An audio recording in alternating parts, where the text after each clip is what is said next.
condolences to Ty, Joe Gibbs, the Gibbs family, and the entire Gibbs racing organization and everyone involved. It was just hard, heavy news. We're also processing. We're thinking about everyone as well. I want to echo everything Joe said. I can't imagine what the Gibbs family is going through this afternoon, and I want to extend my deepest thoughts, prayers, and condolences to the entire Gibbs family, the entire Joe Gibbs Racing organization. I also want this to be a reminder to everybody watching this, everybody that is involved with the sport. Never take life for granted. Tomorrow is never promised for any of us, and it's a very eerie feeling this afternoon, like I mentioned, to see that photo of Coy and Ty from just last night, and to know Coy only had hours left on this earth with us. It's just an unspeakable tragedy. I'm thinking of Ty, obviously, to go from the highest of highs to the lowest of lows after winning his championship, and for Joe Gibbs to now have lost his second son in just a matter of a few years, both at the age of 49, far too young.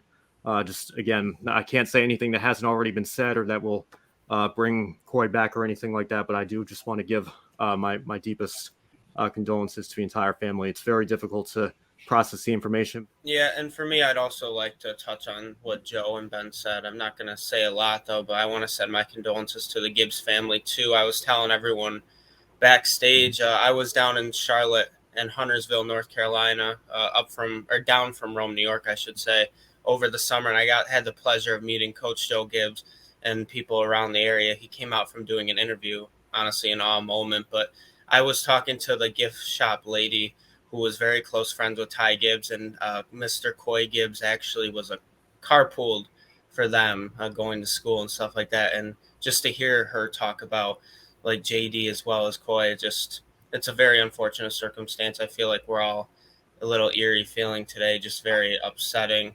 So I wanted to send my condolences as well to the Gibbs family, just like all of us here at Grid Network. To be honest with you all, it was really hard to enjoy this championship race because of the tragic news with Coy Gibbs. To be honest, I had no idea they were about to come to green because I was like staring into space, thinking about the news that we just heard, just minutes earlier. They were literally about to take the green flag, and I'm like, oh, I need to start tweeting. Yeah, it was just that type of day, because this is something you don't expect. I think a lot of, as Ben was saying, life is really too short. We need to appreciate all the little things. And if you're having a feud with a family member, not getting along, do whatever you can to bury that, and so you don't feel any regrets later on, and tell your family, your friends that you love them, because you never know when your time on this earth is going to come to an end.